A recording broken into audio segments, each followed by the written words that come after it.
Научниците конечно открија клучни механизми за развојот на Паркинсоновата болест, што би можело да доведе до нови методи за третман.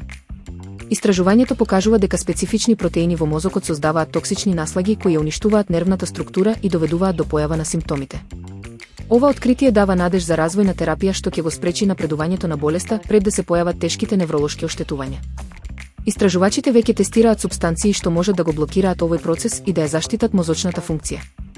Паркинсоновата болест досега се сметаше за неизлечива, но оваа нова перспектива би можела да ги промени досегашните пристапи во медицината.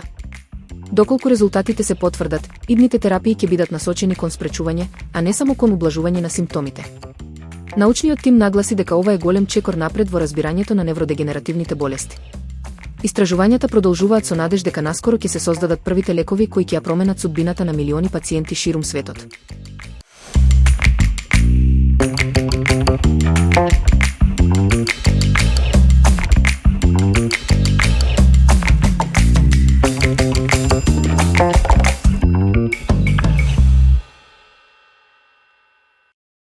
Овој едноставен рецепт за постни тестенини со праз е идеален за брз и вкусен оброк.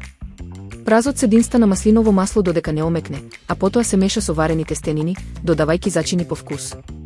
Јадењето е лесно за подготовка, но богато со ароми и хранливи вредности. Може да се сервира самостојно или како прилог, а за дополнителен вкус може да се додадат сечкани ореви или сушен домат. Оваа комбинација е одлична за пост или за оние што сакаат поздрава исхрана. Празот му дава благ, но интензивен вкус, а маслиновото масло го збогатува со здрави масти. Тестенините со праз се одличен избор за брза вечера или ручек. Овој рецепт покажува дека и наједноставните состојки можат да создадат вистинско гастрономско уживање.